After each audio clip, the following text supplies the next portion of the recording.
स्तोत्र ग्रंथ में अध्याय 51 वाक्य 15 में हम पढ़ते हैं, यदि वह मेरी दुहाई देगा तो मैं उसकी सुनूंगा, मैं संकट में उसका साथ दूंगा, मैं उसका उद्धार कर उसे महिमान्वित करूंगा। इसमें प्यारे भाइयों बहनों और मेरे प्यारे बच्चों, 1748 में जॉन न्यूटन नामक एक सुप्रसिद्ध कैप्टन रहा समुद्र जहाज का। उनका काम था अफ्रीका से अमेरिका तक गुलामी के काम करने के लिए स्लेव लोगों को ले जाना, और कई बार ले गया और वापस आया। लेकिन 1748 में वो जा रहे थे, रास्ते पर समुद्र के बीच में प्रचंड वायु, आंधी और तूफान उसका जहाज को तोड़ने लायक बन गया। वो ईश्वर में विश्वास करते नहीं थे। उन्होंने सब कुछ किया क्योंकि काफी अनुभवी कैप्टन था जहाज का, लेकिन सब कुछ करने के बावजूद भी उन्होंने सोचा ये आखिरी घड़ी है मेरा। और उन्होंने बचपन में उनके माँ उनको कुछ प्रार्थना वगैरह सिखाई थी और सोचा अभी कोई सहारा नहीं, मैं प्रार्थना करूंगा। और उन्होंने घुटने टेक कर प्रार्थना किया, हाथ उठाकर प्रार्थना किया, रो रो कर प्रार्थना किया। जैसे आज के स्तोत्र में हम लोग सुना, अपने संकट में उन्होंने प्रभु की दुहाई दी और उसने उन्हें विपत्ति से बचा लिया। उसने आंधी को शांत कर दिया और लहरें थम गई। हालेलुया। उन्होंने प्रार्थना किया और उन्होंने प्रभु से कहा, हे प्रभु मुझे और ये पूरा जहाज में जितने भी जने उनको बचा लीजिएगा। मैं पूरा जिंदगी आपके लिए इसमें समर्पण करूंगा और इसके बाद मैं सिर्फ आपके लिए काम करूंगा। रो रो कर कुछ देर तक प्रार्थना किया। प्रार्थना के फलस्वरूप एकदम समुद्र शांत हो गया और इंग्लैंड पहुंचने के बाद उन्होंने अपनी नौकरी छोड़ दिया और एक पादरी प्रोटेस्टेंट था, पादरी बनने के लिए पढ़ाई किया और एक मशहूर प्रचारक और पादरी बन गया। और उन्होंने विश्व भर के लोगों को एक बहुत बड़ा उपहार दिया और हम उनके विश्वास के साथ जो उन्होंने अनुभव किया उसको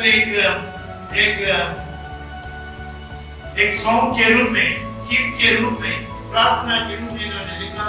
उसका शीर्षक है अमेजिंग ग्रेस, अद्भुत कृपा जो मुझे बचा लिया। मैं पापी जैसे व्यक्ति को ईश्वर की अद्भुत कृपा बचा लिया। आप सुन लीजिएगा ये गीत हजारों लोगों को, विश्व भर के लोगों को प्रभावित किया है।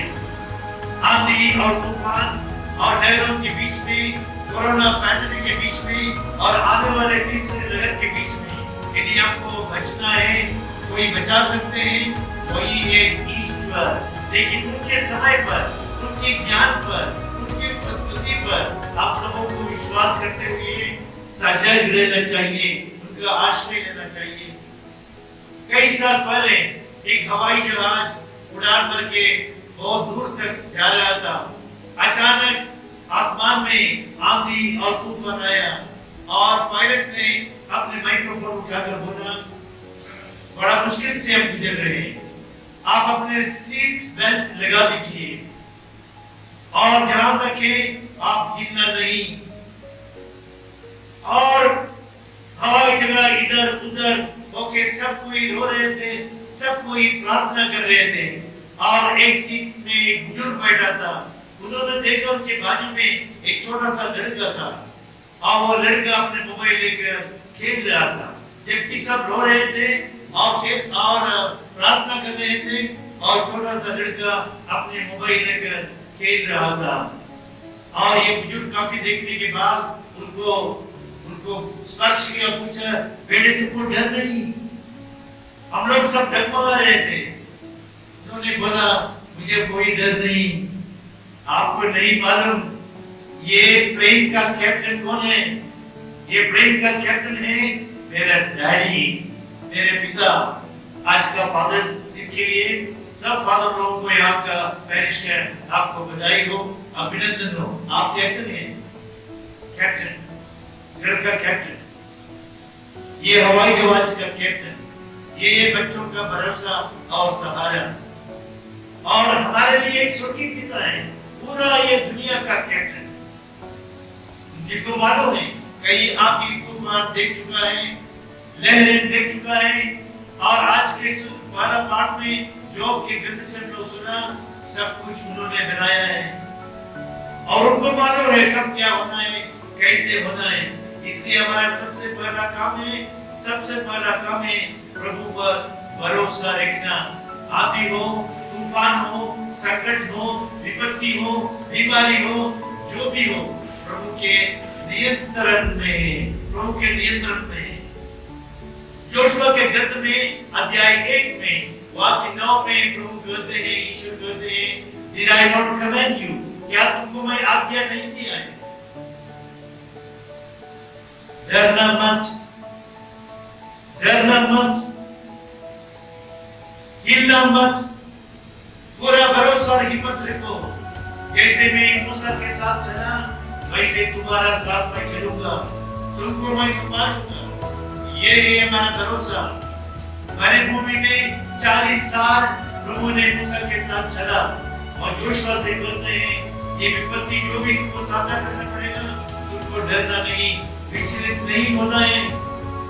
उसी प्रकार इसायाह नबी के ग्रंथ में अध्याय 41 में वाक्य 10 में हम प्रभु से याद दिलाते हैं, Do not be afraid. I am your God. I am with you. विचलित मत हो जाओ, आंधी हो, तूफान हो, तीसरा लहर हो, कुछ भी हो, लेकिन विचलित मत होना, क्योंकि मैं तुम्हारे साथ हूँ। और प्रभु कहते हैं मैं तुमको संभालूंगा, तुम्हारा सशक्तिकरण मैं करूंगा। In Psalm 91:15 we read, यदि वह मेरी दुआई देगा तो मैं उसकी सुनूंगा, मैं संकट में उसका साथ दूंगा, मैं उसका उद्धार कर उसे महिमान्वित मैं करूंगा। ये है हमारे ईश्वर जो संकट में साथ देगा। प्रभु ने स्वयं उनको बोला था, आप उस पार जाएंगे, और प्रभु को मालूम था उस पार जाते वक्त क्या होने वाले हैं, लेकिन वो निश्चित तौर पर सो गए। वही है हमारे जीवन, उस पार चलने के लिए, पवित्रता की ओर चलने के लिए, पति पत्नी के बीच में संबंध अच्छा होने के लिए, बच्चे और माता पिता के बीच में संबंध अच्छा होने के लिए, तबीयत ठीक होने के लिए, और हमारे परिवार सुदृढ़ करने के लिए वो उस पार हमको ले जा रहे हैं। उसको मालूम है ये सब के बीच में आती रहेगा, तूफान रहेगा, डगमगाएगा, डर से हम विचलित हो जाएंगे, हम भरोसा रखना छोड़ देंगे, विश्वास करना छोड़ देंगे। इसके बीच में प्रभु हमारे हमको बोलना चाहते हैं, भाई तुम्हारे बीच में हूँ, मैं तुम्हारे जीवन रूपी नाव में मैं उपस्थित हूँ, मुझे पुकारो। और जैसे उन लोग प्रभु को पुकारा, प्रभु आज्ञा दिया, और जैसे आदेश दिया, सब कुछ थम गया। ये दिखाने के लिए कि आंधी और तूफान और लहरें सबका मालिक वही सृष्टिकर्ता प्रभु यीशु क्रिस्त है। इसलिए हमारे दिल में ये विश्वास हमको जगाना है। मिका के ग्रंथ में अध्याय 7 में वाक्य 7 में हम पढ़ते हैं, आप देखो और प्रतीक्षा करो, वह आपका मदद करेगा। उनकी ओर दृष्टि रखो, प्रभु की और ईश्वर की ओर दृष्टि रखो और प्रतीक्षा करो, और तुम्हारा उद्धार वही करेगा, क्योंकि वह तुम्हारा उद्धार करता है। In the book of Proverbs, in chapter 3 verse 5 we read प्रभु पर पूरा भरोसा रखो। अध्याय 37 सूक्त की ग्रंथ में हम पढ़ते हैं प्रभु पर भरोसा रखो और अपनी चिंताओं को छोड़ दो। Trust in God and stop fretting। आज के परिप्रेक्ष्य में आप सबों का काम है प्रभु पर भरोसा रखना, हमारे विश्वास को मजबूत बनाना कि आंधी और तूफान को काम करने वाला एक ही व्यक्ति है, वो है प्रभु यीशु क्रिस्ट। और यदि प्रभु अनुमति देते हैं कोरोना का दूसरा लहर, इसके बाद तीसरी लहर ये होना है, उसके बाद उनके पास कोई समझ होगा, आपसे बड़े समझ होना चाहिए क्योंकि उन्होंने सब कुछ किया है। आप बाइबल में पढ़ते हैं एक बार भी नीचे नहीं गिरता है उनके अनुमति बिना। इतना बड़ा संकट पूरा दुनिया देख रही है, ईश्वर की अनुमति के बिना नहीं होगा। और इसलिए हम सबों का काम है